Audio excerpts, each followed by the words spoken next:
හරි පුතේ මේ අපි අද දවසේදී රිවිෂන් ක්ලාස් එකේදී ලියපු පේපර් එකේ ඩිස්කෂන් එක තමයි මේ කරන්න ලෑස්ති වුනේ. මම ඔයගොල්ලන්ට රෙකෝඩින් එකක් දාන්නම් කියලා රෙකෝඩින් එක බලන්න කියලා. ඉතින් කෙටි හා නිශ්චිත පිළිතුරු සැපීමේ ප්‍රශ්න 26ක් අපි ලිව්වා. ඒකේ ඩිස්කෂන් එක යමු කෙලින්ම පළවෙනි ප්‍රශ්නයට.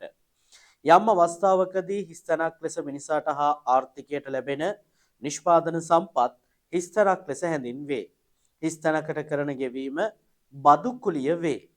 යම් අවස්ථාවකදී හිස්තැනක් ලෙස මිනිසාට ආර්ථිකයට ලැබෙන නිෂ්පාදන සම්පත් මේ කියන්නේ ප්‍රධාන නිෂ්පාදන සාධක ටිකෙන් එකක් ගැන මතක් කරන්න බලන්න. ප්‍රධාන නිෂ්පාදන සාධක භූමිය, ශ්‍රමය, ප්‍රාග්ධනය, ව්‍යවසායකත්වය, දැනුම, තොරතුරු, කාලය.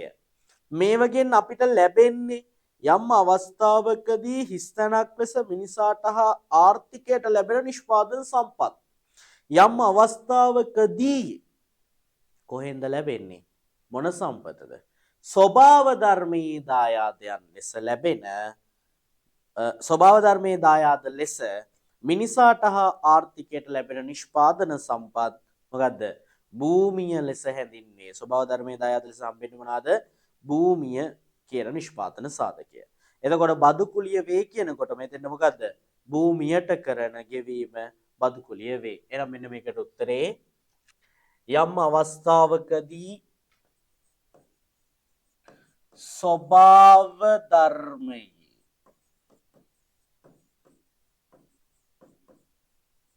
දායාද ලෙස මිනිසාට හා ආර්ථිකයට ලැබෙන නිෂ්පාදන සම්පත් භූමිය ලෙස හැඳින්වේ. භූමියට කරන ගෙවීම බදු කුලිය වේ. ඔන්න පළවෙනි ප්‍රශ්නෙට පිළිතුර. 2. සම්පත් සංකලනය පිළිබඳ තීරණ ගන්නා අවදානම් දරමින් තීරණ ගන්නා පුද්ගලයන් හා ආයතන අවදානමක් දරා නව්‍යතා සම්පාදනයක් කරනව නම් අවදානමක් දරා තීරණයක් ගන්නව නම් කෙලින්ම අපි ඒකට කියනවා මොකද්ද? ව්‍යවසායකත්වය කියලා. ලේසි සම්පත් සංකලනය පිළිබඳ තීරණ ගන්නා අවදානම දරමින් තීරණ ගන්නා පුද්ගලයන් හා ආයතන ව්‍යවසායකත්වය ලෙස ව්‍යවසායකත්වය ලෙස හැඳින්වෙන අතර සේවකයන්ගේ කායික හා මානසික ශ්‍රමය කළමනාකරුවන්ගේ කායික හා මානසික ශ්‍රමය මිනිස්සුන්ගේ කායික හා මානසික ශ්‍රමයට තමයි අපි කියන්නේ මොකද්ද? මානව සම්පත කියලා. හරිද? මානව සම්පත. right. ඊළඟට ව්‍යාපාර කටයුතු හා සම්බන්ධ වූ හිස්තැනක් හා හිස්තැනක් යන ආදී පරිපාලන කාර්යයන්ට අයත් වේ. පරිපාලන කාර්යයන්ට ප්‍රධාන වශයෙන්ම අයිති වෙන මොනවද? ලියකියවිලි පවත්වාගෙන යාම. ලියකියවිලි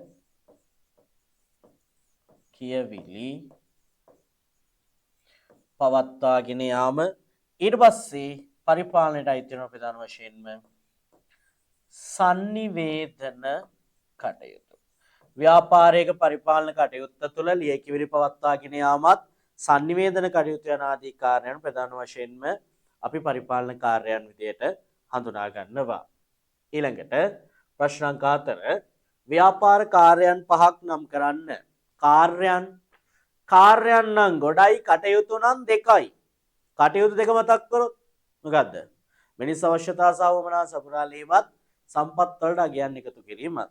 කාර්යයන් ගත්තොත් නිෂ්පාදනය, අලෙවිකරණය, මූල්‍ය, මානව සම්පත්, පර්යේෂණ හා සංවර්ධන, පරිපාලනය මේවා වෙල ප්‍රධාන ව්‍යාපාර කාර්යයන්. හරිද? ලියන්න ඕනේ නෑනේ.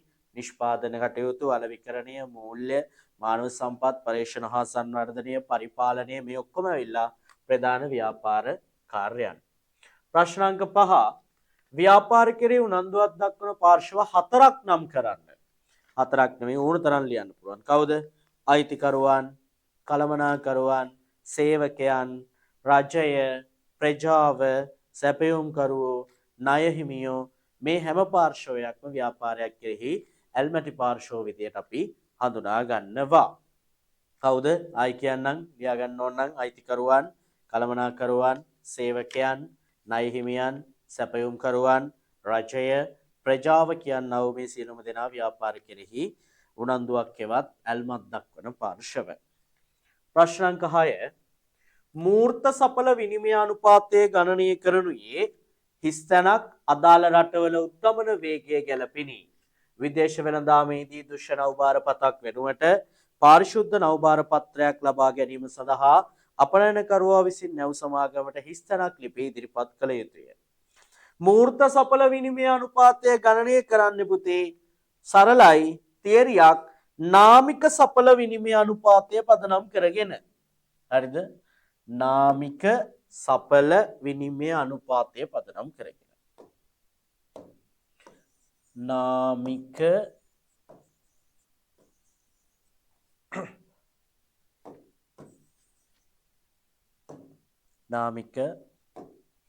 සඵල විනිමය අනුපාතය.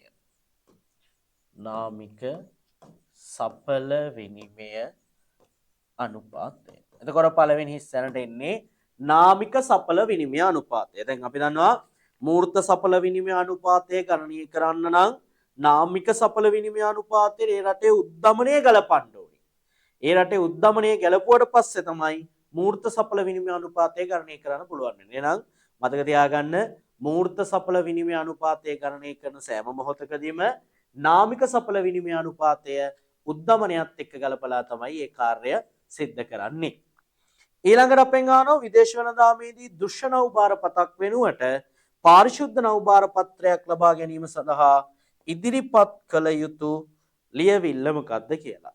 දෘශ්‍ය නෞබාර පත්‍රයක් නැවට පටවන භාණ්ඩ කැඩී බිඳී පළුදු වී තියෙනවා නම් නැව් සමාගම විසින් නිකුත් කරන්නා වූ නෞබාර පත්‍රයට අපි කියනවා දෘශ්‍ය නෞබාර පත්‍රයක් කියලා. හරිද? නෞබාර පත්‍රය ගැන එකත් මතක් කරොත් එහෙම නැවට භාණ්ඩ පැට වූ බවට අදාළ නැව් සමාගම හෝ නැවේ කපිතාන්වරයා විසින් ලබා දෙන ලියවිල්ල. ඕකේ තියෙනවා මෙන්න මේ භාණ්ඩ තෝගේ අපි බාරගත්තා. මෙන්න මේ දවස් වෙනකොට මේ ආවල් වරායට අපි මේක අරගෙන යනවා කියලා සඳහන් කිරීමක් සහ භාණ්ඩවල වගකීම් බාර ගන්නවා කියලා තමයි නෞබාර පත්‍රයේ තියෙන්නේ. එතකොට මොන හරි වෙලාවකදී ඔය අපි පටවන භාණ්ඩවල ඩැමේජ් කැඩීම් බිඳීම් සහ පළුදු වීම තිබුණොත් ඒ බව සඳහන් කරනවා නෞබාර පත්‍රයේ. මොකද ඒකේ වගකීම ආයේ නැව් සමාගමට දරන්න බෑනේ. ගිහිල්ලා බෑවට පස්සේ මේක අපි හොඳ එකක් පැටෙව්වේ. දැන් මේක කැඩිලා අරකයි මේකයි කිව්වොත් ගැටලුවක්නේ. අන්න ඒක නිසා ඒගොල්ලෝ මේක සඳහන් කරනවා. ඒක සඳහන් කරලා දෙද්දී ඒකට කියනවා දුෂ්‍ය නෞබාර පත්‍රය. හරිද? කියන්නේ දූෂණීය වෙලා කියන එකනේ දුෂ්‍ය නෞබාර පත්‍රය. හැබැයි මෙන්න මේ ක්‍රියාවලිය අපනයනකරුවාට එච්චරම හොඳ නැති නිසා දෘශ්‍ය නෞබාර පත්‍රයක් නිකුත් කරලා තියෙන අවස්ථාවකදී ඒ වෙනුවෙන් පාරිශුද්ධ නෞබාර පත්‍රයක් ඉල්ලන්න පුළුවන්. පාරිශුද්ධ නෞබාර පත්‍රයක් ඉල්ලන්න පුළුවන්. එයාලා කියනවා නැව් සමාගමට නෑ ගැටලුවක් නෑ. මේකේ තියෙන ගැටලු ඩැමේජ් ඔක්කොම අපි බාර ගන්නවා. අනාගතයේදී ඕගොල්ලන්ට ගැටලුවක් වෙන්න අපි තියන්නේ නෑ. ඒක නිසා අපිට දෘශ්‍ය නෞබාර පත්‍රයක් එපා. ඒ වෙනුවට පාරිශුද්ධ නෞබාර පත්‍රයක් දෙන්න. අනාගත සියලු අවදානම් අපි බාර ගන්න.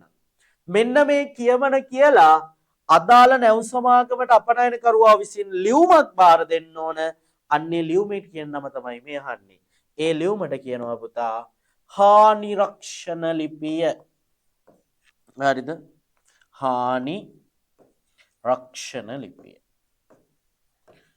එහෙනම් මතක තියාගන්න දෘශ්‍ය නෞබාර පත්‍රයක් ලබා ගන්න නිකුත් කරන අවස්ථාවකදී දෘශ්‍ය නෞබාර පත්‍රය වෙනුවට පාරිශුද්ධ නෞබාර පත්‍රයක් ලබා ගන්න ඕනි නම් අදාළ අපනයනකරුවා විසින් නැව් සමාගමට හෝ නැවේ කපිතාන්වරයාට ඉදිරිපත් කරන්න ඕන මොකද්ද? හානි රක්ෂණ ලිපිය. හානි රක්ෂණ ලිපිය ලැබීමෙන් පස්සේ යා දෘශ්‍ය නෞබාර පත්‍රයක් කරනකොට පාරිශුද්ධ නෞබාර පත්‍රයක් නිකුත් කරනවා. මෙතනින් පස්සේ මේ භාණ්ඩ තොගයේ සිල් අනාගත අවදානම් කවුද බාරගන්නේ? අපනයනකරුවා බාර ගන්නවා කියලා තමයි මේකේ සඳහන් වෙන්නේ. එතකොට විදේශ වෙළඳාමේදී දෘශ්‍ය නෞබාර පතක් වෙනුවට පාරිශුද්ධ නෞබාර පත්‍රයක් ලබා ගැනීම සඳහා අපනයනකරු විසින් නැව් සමාගමට හිස්තැනට එන්නේ හානි රක්ෂණ ලිපිය ඉදිරිපත් කළ යුතුය.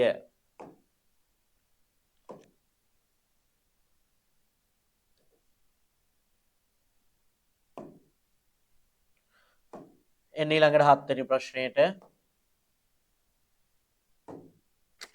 ප්‍රශ්න අංක 7 ගබඩාකරණය යනු තොගයක් මිලදීගත් අවස්ථාවේ හෝ නිෂ්පාදනය කළ අවස්ථාවේ සිට ඒවා අලෙවි කරන තෙක් හෝ භාවිතයට ගන්නා තෙක් ගබඩාකරණය කියද්දිම මම ඔය නිර්වචනේ highlight කරගන්න කියලා තිබ්බා. මොකද්ද? රැස් කර තබා ගන්නා හා කල් තබා ගන්නා නැත්නම් රැස් කර තබා ගන්නා හා ආරක්ෂා කර ගන්නා ක්‍රියාවලියක් කියලා. මතකද? එහෙනම් ගබඩාකරණයේදී වෙන්නේ මොකද්ද? නිෂ්පාදනය කළ අවස්ථාවේ සිට ඒවා අලෙවි කරන අවස්ථාව තෙක් හෝ බෙදා හරින තෙක් රැස් කර තබා ගන්නා පළවෙනි ස්ථානට රැස් කර තබා ගන්නා මාරුණාට ගැටලුවක් නැහැ හොඳේ රැස් කර තබා ගන්නා හෝ කල් තබා ගන්නා නැත්නම් ආරක්ෂා කරන්නා කිව්වත් ගැටලුවක් නැහැ හොඳේ කල් තබා ගන්නා ක්‍රියාවලියකි පැහැදිලිද පළවෙනි ස්ථාන රැස් කර තබා ගන්නා දෙවෙනි ස්ථාන කල් තබා ගන්නා නැත්නම් ආරක්ෂා කර තබා ගන්නා කියලා කිව්වත් හරි ඔය දෙක මාරුණත් ගැටලුවක් නැහැ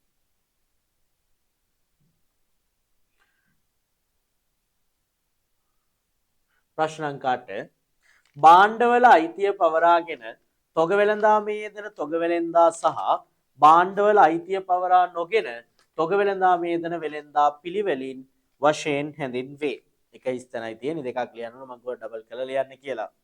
භාණ්ඩවල අයිතිය පවරාගෙන තොග වෙළඳාමේ නිරත වෙන්නේ කවුද පුතේ? භාණ්ඩවල අයිතිය පවරාගෙන මෙයා භාණ්ඩ ටිකේ අයිතිය තමා සතු කරගන්නවා. භාණ්ඩවල අයිතිය පවරා ගන්නව නම් අපි මෙයාට කිව්වා මොන තොග වෙලෙන්දද? වාණිජ තොග වෙලෙන්දා කියලා. හරිද?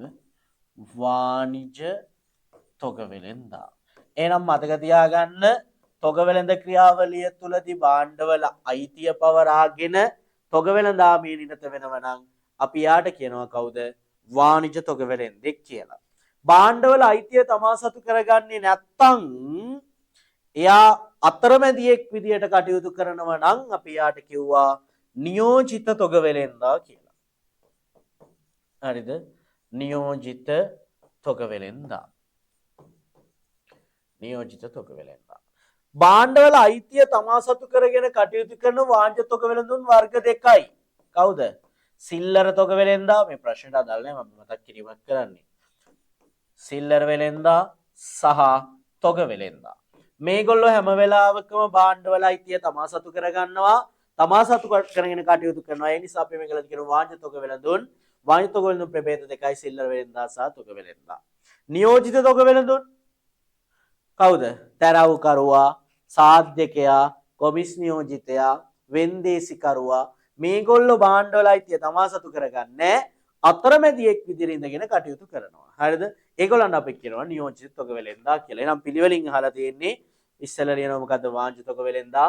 දෙවෙනියට ලියනවා නියෝජිත තොග වෙලෙන්දා. එහෙනම් භාණ්ඩවල අයිතිය පවරාගෙන තොග වෙලඳාමේ යෙදෙන තොග වෙලෙන්දා සහ භාණ්ඩවල අයිතිය පවරා නොගෙන තොග වෙලඳාමේ යෙදෙන වෙලෙන්දා පිළිවෙලින් වාණිජ තොග වෙලෙන්දා හා නියෝජිත තොග වෙලෙන්දා වශයෙන් හැඳින්විය හැක. ප්‍රශ්න අංක 9 ව්‍යාපාර පරිසරය යනු ව්‍යාපාර කටයුතු කෙරෙහි බලපෑම් ඇති කරන මොකද්ද? සාධක ක්‍රියාත්මක වන පරිසරයයි. ව්‍යාපාර පරිසරය ප්‍රධාන වශයෙන් කොටස් දෙකකට වර්ග කෙරේ. හරිද? ව්‍යාපාර කටයුතු වල යම් යම් බලපෑම් ඇති කරන සාධක ක්‍රියාත්මක වන පරිසරය ව්‍යාපාර පරිසරය. රිකි W ග්‍රිෆින්ගේ කළමනාකරන ප්‍රවේශයට අනුව ව්‍යාපාර පරිසරයේ ප්‍රධාන කොටස් දෙකයි. මොකද්ද? අභ්‍යන්තර පරිසරයයි බාහිර පරිසරයයි. අභ්‍යන්තර පරිසරයේ අයිතිකරුවන්, කළමනාකරුවන්, සේවකයන්, සංවිධාන ව්‍යුහය, සංවිධානීය සම්පත්, සංවිධාන සංස්කෘතිය. බාහිර පරිසරය ගත්තම් කොටස් දෙකයි. ආසන්න පරිසරයයි සාර පරිසරයයි. ආසන්න පරිසරෙම කොහොමද? කර්මාන්ත පරිසරය කියලා කිව්වා, කාර්ය පරිසරය කියලා කිව්වා. ඊළඟ සාර පරිසරය අපි පොදු පරිසරය කියලා කිව්වා. එච්චර ඕනේ නැහැ. මෙතනට අදාළ වෙන්නේ පළවෙනි ස්ථානයේ සාධක ක්‍රියාත්මක වන ඊළඟට කොටස් දෙක අභ්‍යන්තර පරිසරය සහ බාහිර පරිසරය. නම් ප්‍රශ්න අංක 9 ව්‍යාපාර පරිසරය යනු ව්‍යාපාර කටයුතු කෙරෙහි බලපෑම් ඇති කරන සාධක ක්‍රියාත්මක වන පරිසරයයි. ව්‍යාපාර පරිසරය ප්‍රධාන වශයෙන් කොටස් දෙකකට වර්ග කෙරේ. එක අභ්‍යන්තර පරිසරය, දෙක බාහිර පරිසරය. ප්‍රශ්න අංක 10 සංවිධානයක් තුල සිටින එයට බලපෑම් කරන හිස්තැනක් ව්‍යාපාර අභ්‍යන්තර පරිසරයේ ලෙස හැඳින්වෙන අතර ව්‍යාපාර ආයතනයට බලපෑම් කරන ව්‍යාපාර පරිසරයට හිස්තැනක් සියලුම දේ බාහිර පරිසරය ලෙස හැඳින්වේ. ව්‍යාපාරයක හිස්තැනක් බලපෑම් කරන කණ්ඩායම් සාරු පරිසරයේ හෙවත් හිස්තැනක් ලෙස හැඳින්වේ. හරිම ලේසි. සංවිධාන නිර්වචන දීලා තියෙන්නේ. සංවිධානය තුල සිටින එයට බලපෑම් කරන කණ්ඩායම් සහ තත්ත්ව. එහෙනම් පළවෙනි හිස්තැනට එන්නේ මොකද්ද? කණ්ඩායම් සහ තත්ත්ව. ව්‍යාපාර අභ්‍යන්තර පරිසරය ලෙස හැඳින්වෙන අතර ව්‍යාපාර ආයතනයට බලපෑම් කරන ව්‍යාපාර පරිසරයට පිටතින් නැති හරිද? පිටතින් ඇති සියලුම දේ බාහිර පරිසරය ලෙස හැඳින්වේ. ව්‍යාපාරයක පුළුල් වටපිටාව හා බැඳුණු ඊළඟ ස්ටෑන්ඩ් එන්නේ පුළුල් වටපිටාව හා බැඳුණු බලපෑම් කරන කණ්ඩායම් සාරු පරිසරයේ හෙවත් සාරු පරිසරය කියන අනිත් නම පොදු පරිසරය ලෙස හැඳින්වේ. ඔන්න එහෙනම් ප්‍රශ්න අංක 10 පළවෙනි ස්ටෑන්ඩ් කණ්ඩායම් සහ තත්ත්ව, දෙවෙනි ස්ටෑන්ඩ් පිටතින් නැති සියලුම දේ, තුන්වෙනි ස්ටෑන්ඩ් පුළුල් වටපිටාව හා බැඳුණු, හතරවෙනි ස්ථානට පොදු පරිසරය. ප්‍රශ්න අංක 11ත් එකෙන්මයි ව්‍යාපාර පරිසරය ලෙස වර්ග කළ හැකි අතර කොටස් දෙකයි මොකද්ද? අභ්‍යන්තර සහ බාහිර ලෙස වර්ග කළ හැකි අතර බාහිර පරිසරය ආසන්න සහ සාර්ව ලෙස වර්ග කළ හැකිය. ව්‍යාපාර පරිසරය විශ්ලේෂණය තුළින් ව්‍යාපාරික ලැබෙන ප්‍රයෝජන ලෙස ඇයි ළමයි මිනිස්සු ව්‍යාපාරිකයෝ ව්‍යාපාර පරිසරය විශ්ලේෂණය කරන්නේ? ව්‍යාපාර පරිසර විශ්ලේෂණ. හරිද? ව්‍යාපාර පරිසර විශ්ලේෂණය කිරීමේ අරමුණ තමයි මොකද්ද? ශක්තියින්, දුර්වලතා, අවස්ථා සහ තර්ජන හඳුනා ගැනීම. එහෙම නැත්නම් අපි මේකට කියනවා ශතුවත විශ්ලේෂණය. නැත්නම් ෂොට් ඇනලයිසිස්. හරිද? එහෙනම් මේ හිස්තැන් ටික එන්නේ මොකද්ද? ශක්තියින්, දුර්වලතා, අවස්ථා, තර්ජන හඳුනා ගැනීම ලෙස ඉදිරිපත් කළ හැකිය. ඔන්න ප්‍රශ්න අංක 11 ව්‍යාපාර පරිසරය අභ්‍යන්තර සහ බාහිර ලෙස වර්ග කළ හැකි අතර බාහිර පරිසරය ආසන්න සහ සාර්ව ලෙස වර්ග කළ හැකිය. එහිදී ව්‍යාපාර පරිසර අධ්‍යයනයෙන් ව්‍යාපාරිකවට ලැබෙන ප්‍රයෝජන ලෙස ශක්තියින්, දුර්වලතා, අවස්ථා, තර්ජන හඳුනා ගැනීම ඉදිරිපත් කළ හැකිය. ප්‍රශ්න අංක 12 කෙටි යෙදුම් වල සම්පූර්ණ නාමය සඳහන් කරන්න. පළවෙනි එක S A R C සාක්. මොකද සාක් කියන්නේ? දකුණු ආසියානු කලාපීය සහයෝගීතා සංගමය. සාක් සංවිධානය මතකයිනේ. සාක් කියලා කියන්නේ කෙටි යෙදුම තමයි. සාක් කියන්නේ කෙටි යෙදුම දකුණු ආසියානු කලාපීය සහයෝගීතා සංවිධානය. සහයෝගීතා සංවිධානයට අපි කියනවා සාක් කියලා. හරිද? ඔන්න නම් පළවෙනි එක දකුණු ආසියානු කලාපීය සහයෝගීතා සංගමය. ඊළඟට දෙවෙනි එක NAFTA. NAFTA ඒ නෑ sorry.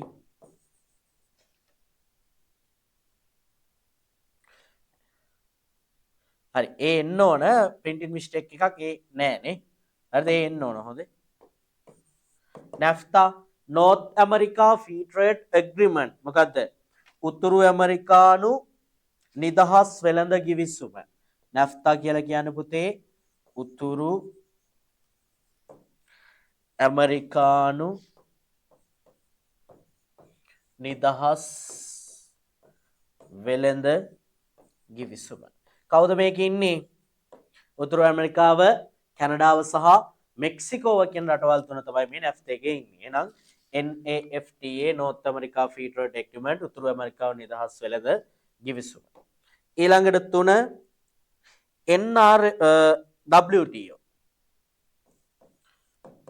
WTO World Trade Organization මොකද්ද? ලෝක වෙළඳ සංවිධානය. ලෝක වෙළඳ සංවිධානය. හතරවෙනි එක BIMSTEC. හරිද? BIMSTEC.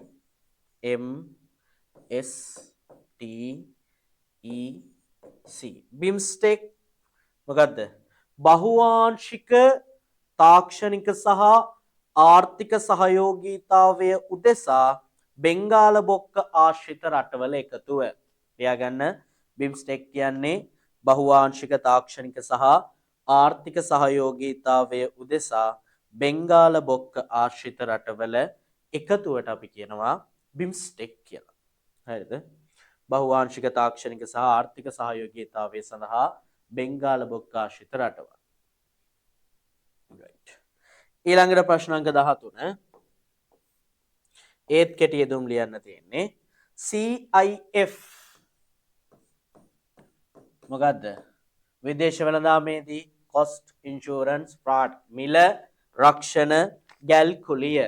CIF කියන්නේ මිල රක්ෂණ ගැල්කුලිය.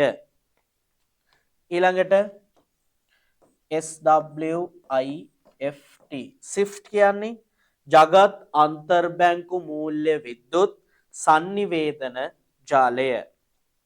SWIFT එක ජගත් අන්තර්බැංකු මූල්‍ය විද්‍යුත් sannivedana ජාලය. ජගත් අන්තර්බැංකු මූල්‍ය විද්‍යුත් sannivedana ජාලය. ඊට පස්සේ NRFC non-resident foreign currencies අනේවාසික විදේශ ව්‍යවහාර මුදල් ගිණුම්. අනේවාසික විදේශ ව්‍යවහාර මුදල් ගිණුම්. අනේවාසික ව්‍යවහාර මුදල් ගිණුම්. RTGS real time gross settlement මොකද්ද? තත්කාලීන දළ පියවුම් පද්ධතිය. තත්කාලීන දළ පියවුම් පද්ධතිය. තත්කාලීන දළ පියවුම් පද්ධතිය. real time gross settlement. හරිනේ. CIF මිල රක්ෂණය සහ ගැල්කොලිය. SWIFT ජගත් අන්තර්බැංකු මූල්‍ය විද්‍යුත් sannivedana ජාලය හෝ සංගමය කිව්වත් හරි. අනේවාසික විදේශ ව්‍යවහාර මුදල් කිනුම් NRFC RTGS තත්කාලීන දළ පියවුම් පද්ධතිය. ප්‍රශ්න අංක 14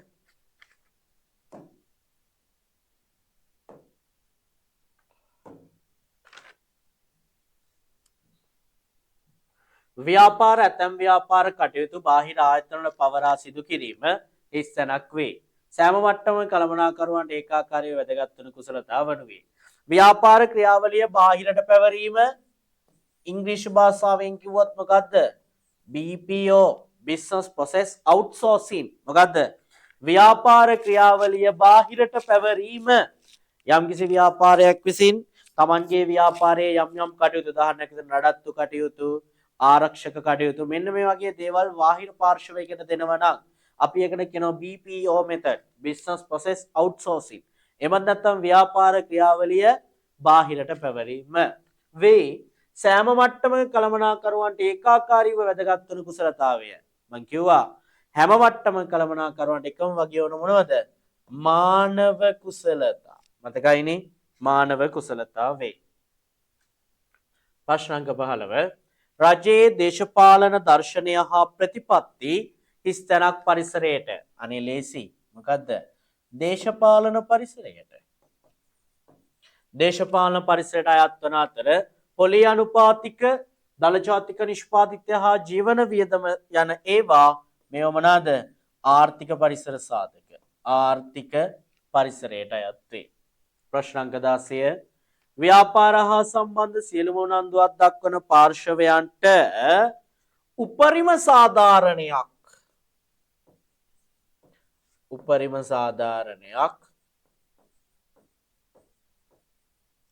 ඉටුවන ආකාරයට කටයුතු කිරීම සමාජ වගකීම් වේ.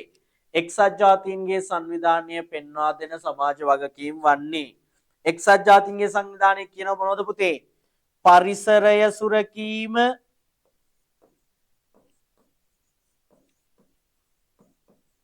ඊට පස්සේ මානව අයිතීන් සුරකීම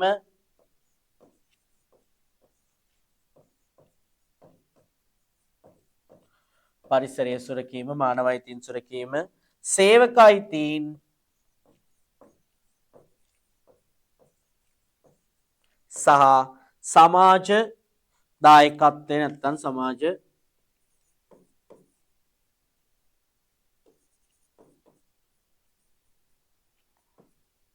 දායකත්වය. හරිද?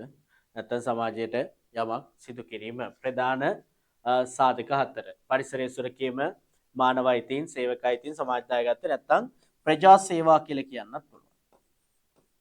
හරිද? ප්‍රජා සේවා වේ. ව්‍යාපාර හා සම්බන්ධ සියලුම උනන්දුවක් දක්වන පාර්ශවයන්ට උපරිම අයුරින් සාධාරණයක් ඉටුවන ආකාරයට කටයුතු කිරීම සමාජ වගකීම් වේ. එක්සත් ජාතීන්ගේ සංවිධානයේ පෙන්වා දෙන සමාජ වගකීම් වන්නේ පරිසරය සුරකීම, මානව අයිතීන් සුරකීම, සේවක අයිතීන් සුරකීම, සමාජ දායකත්වය, එහෙමත් නැත්නම්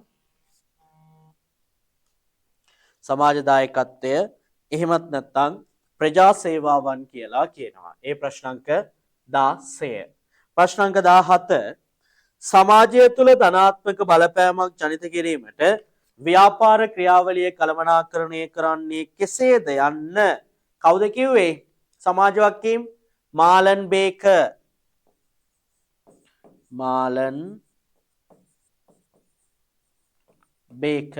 පිළිබඳ වූ අදහස වන අතර ව්‍යාපාරය සමාජයට ආපසු දෙන දේ යන්න ලේසිම එක. කවුද? පිලිපීනය දක්වන අදහසයි.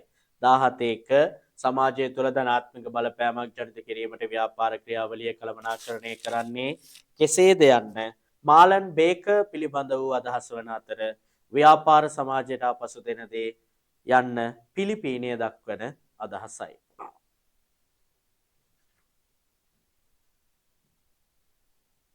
ප්‍රශ්නාංක 18 ව්‍යාපාරයක් සිය හිමිකරුවන්ට පමණක් ප්‍රතිලාභ ලබා දීම ප්‍රමාණවත් නොවන අතර සියලුම ඇල්මැති පාර්ශවයන්ට සහ ඔවුන්ගේ අපේක්ෂාවන් ඉටුවන පරිදි කටයුතු කළ යුතු බව හිස්තැනක් ලෙස හැඳින්වේ. මේ සංකල්පයක් මොකද්ද? ඇල්මැති පාර්ශව සංකල්පය. මතකයිනේ? ව්‍යාපාරයක් තුළ ව්‍යාපාරයේ හිමිකරුවෝ විතරක් ප්‍රතිලාභ භුක්ති විඳලා හරියන්නේ. ව්‍යාපාරයත් එක්ක සම්බන්ධ සියලුම ඇල්මක් දක්වන පාර්ශවයන් ප්‍රතිලාභ භුක්ති විඳින්න ඕනි කියලා කිව්වා.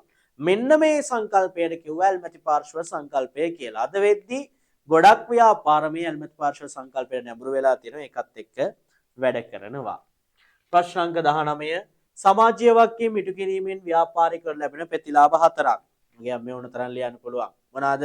ව්‍යාපාරයේ පැවැත්ම තහවුරු වීම. ලියාගෙන යන්න.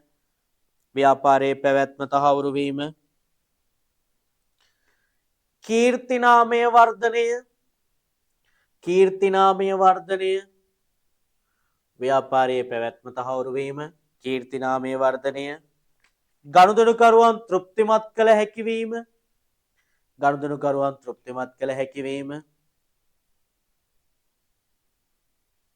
අරමුණු සහ පරමාර්ථ ඉටු කරගත හැකිවීම, ව්‍යාපාරය පිළිබඳ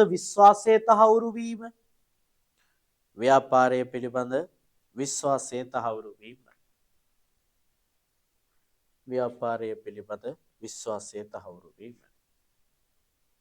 right. ප්‍රශ්නාංක 20 සමාජ වගකීම් පිරමීඩය සම්පූර්ණ කරන්න. සමාජ වගකීම් පිරමීඩයේ කොටස් 4යි. 1 පරාර්ථකාමී වගකීම.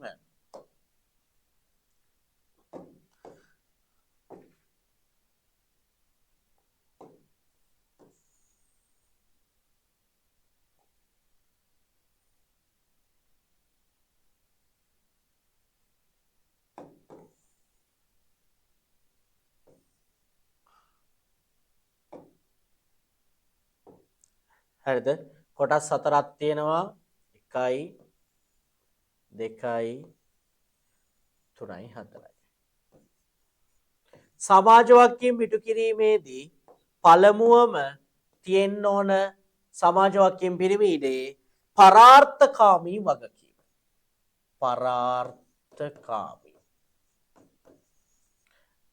ඒ කියන්නේ සමාජ වගකීම් ඉටු කරන්නේ තමන් වෙනුවෙන් නෙවෙයිනේ. සමාජ වාක්‍යය මිටු කරන්නේ අනුන් වෙනුවෙන්. අනුන් වෙනුවෙන් දෙයක් කරනවා නම් අපි ඒකට කියනවා මොකද්ද?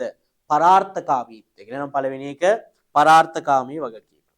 ඊළඟ එක තමයි සදාචාරාත්මක වගකීම. සදාචාරාත්මක වගකීම. ඔගොල්ලෝ කරන හැම කටයුත්තක්ම සදාචාරාත්මක බැඳියාවකින් යුක්තව තමයි කරන්න ඕනේ. මේකට අපි කියනවා සදාචාරාත්මක වගකීම කියලා.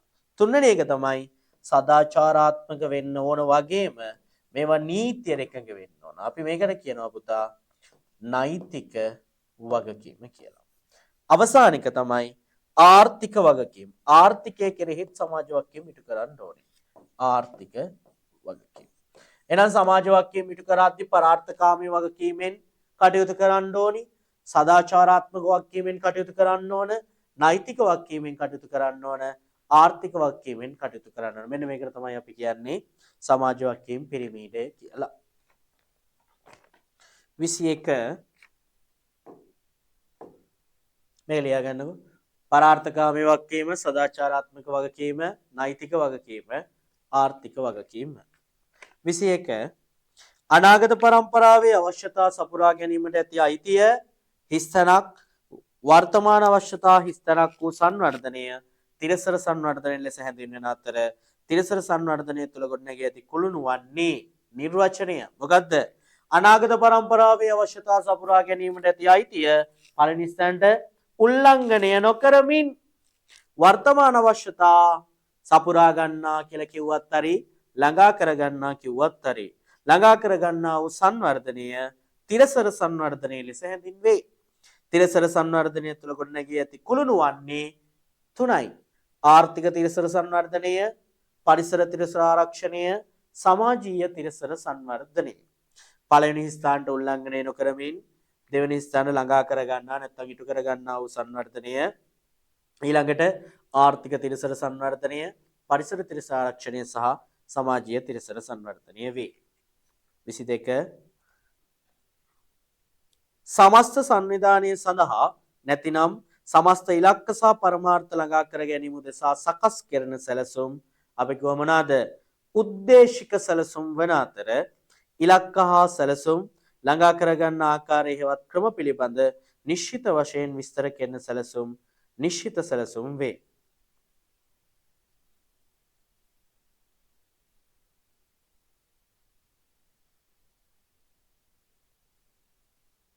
නෑනේ ගැටලුවක් තියෙනවානේ. රයිට්. සමස්ත සංවිධානය සඳහා නැතිනම් සමස්ත ඉලක්ක සහ පරමාර්ථ ළඟා කර ගැනීම උදෙසා සකස් කරන සැලසුම් වලට අපි කිව්ව මොනවාද? උපක්‍රමික සැලසුම් පුතේ. උපක්‍රමික සැලසුම්. හරිද? උපක්‍රමික සැලසුම් වන අතර ඉලක්ක හා සැලසුම් ළඟා කර ගන්න ආකාරය හෙවත් ක්‍රම පිළිබඳ නිශ්චිත වශයෙන් විස්තර කරන සැලසුම් වලට කියනවා නිශ්චිත සැලසුම් කියලා. හරිද? පළවෙනි ස්ථානට එන්න ඕන උපක්‍රමික සැලසුම්, දෙවෙනි ස්ථානට එන්න ඕන නිශ්චිත සැලසුම් කියලා.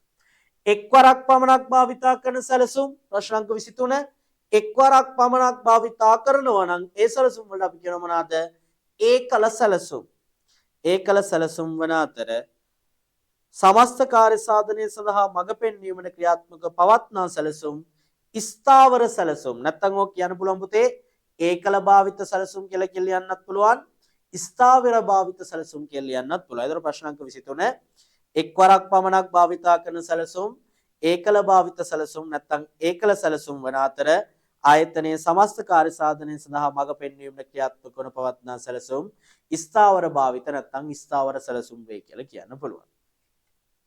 ප්‍රශ්න අංක 24 සංවිධානයේ ඉලක්ක කාර්යක්ෂමව ළඟා කර ගැනීම සඳහා වෙන්වෙන් වූ වැඩ ඒකකවල කාර්යයන් සහ පරමාර්ථ සමෝදානිත එකතු කරනවා. මතකනේ අපි කිව්වා එකතු කිරීමේ ක්‍රියාවලිය සමෝදානය කරන එකතු කරනවා.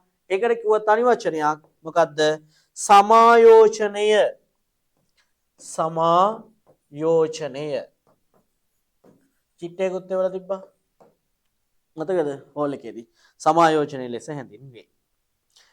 25 සමස්ත ඵලදායීතාවයේ මැනීම සඳහා සමස්ත ඵලදායීතාවයේ මනින භාවිතා කරන සූත්‍රය ඵලදායීතාවය සමානයි නිම උම බෙදීම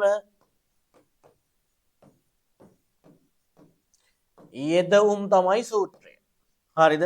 අපෙන් අහලා තියෙන සමස්ත ඵලදායිතාව ගැනීම සඳහා ඔතන පොඩියට ලියන්න නිමවුම් බෙදීමක් වගේ දාලා යෙදවුම්. නිමවුම් බෙදීම යෙදවුම් යන සමීකරණය භාවිතා කරයි.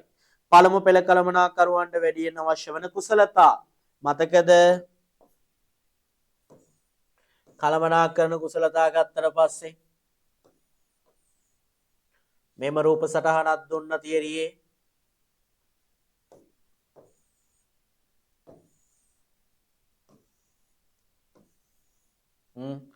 සංකල්පනාත්මක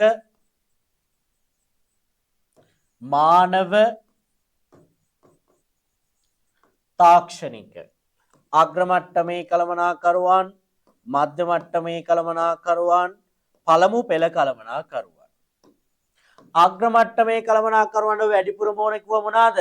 සංකල්පනාත්මක කුසලතා හෙවත් මනෝභාවාත්මක කුසලතා. පළමු පෙළ කළමනාකරුවන්ට වැඩිම ඕන කිව්ව මොනවාද? තාක්ෂණික කුසලතා. විවිධ මට්ටම් තුනේම කළමනාකරුවන් සමානව ඕනි කියලා කිව්වා මානව කුසලතා. එතකොට ප්‍රශ්නෙට යමු. පළමු පෙළ කළමනාකරුවන්ට වැඩියෙන් අවශ්‍ය වන්නේ පළමු පෙළ අයට වැඩිපුරම අවශ්‍ය වෙන්නේ මොනවද? තාක්ෂණික කුසලතා. හරිද? පළමු පෙළ කට්ටියට වැඩිපුරම ඕන මොනවාද? තාක්ෂණික කුසලතා.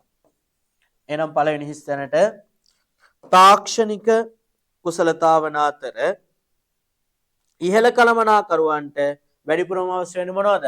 සංකල්පනාත්මක මේ සංකල්පනාත්මක නැත්තම් මනෝභාවාත්මක කුසලතා වැඩිපුර අවශ්‍ය වේ. එහෙනම් 25 පළවෙනි ස්ථාන නිමවුම් බෙදීම යෙදවුම දෙවෙනි ස්ථාන කුසලතාවයේ තාක්ෂණික කුසලතාව වෙන අතර ඉහළ කළමනාකරුවන් තුන්වෙනි ස්ථාන සංකල්පනාත්මක කුසලතාව වැඩිපුර අවශ්‍ය වේ.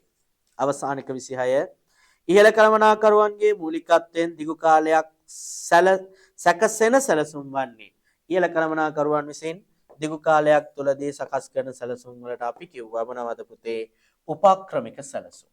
මේක ආයතනයේ සමස්තය වෙනුවෙන් සම්පූර්ණයෙන් සකස් කරන්නා වූ සැලසුම් කියලා කිව්වා. හරිද? ඒතර පළවෙනි ස්ථානට උපක්‍රමික සැලසුම් වේ. මධ්‍ය කළමනාකරුවන් වගේ වර්ෂයකට අඩු කාලයකට සැකසෙන සැලසුම් වන්නේ මේ උපක්‍රමික සැලසුම් ක්‍රියාත්මක කරන්නේ කොහොමද කියලා තියෙනවා මොකේද? මෙහෙයුම් සැලසුම් වල. හරිද? මෙහෙයුම් සැලසුම්. මේවා ඇවිල්ලා එක එක අංශවලට අංශවල ක්‍රියාකාරීත්වය වෙනුවෙන් ගොඩනගා ගන්නා වූ සැලසුම්. එතකොට 26 උපක්‍රමික සැලසුම් වේ. මධ්‍ය කළමනාකරුවන් මගින් වර්ෂයකට අඩු කාලයකට සැකසෙන සැලසුම් මෙහෙයුම් සැලසුම් වේ. ඔන්න ප්‍රශ්න 26ෙම උත්තර ටික සාකච්ඡා කරලා ඉවරයි. මොනවා හරි ගැටලුවක් තිබ්බොත් මට මැසේජ් එකක් දාන්න WhatsApp එකෙන් මම රිප්ලයි කරන්නම්. ඔන්න අද දවසේදීම මේ ක්ලාස් ඉවරලා ඔක්කොම කළා.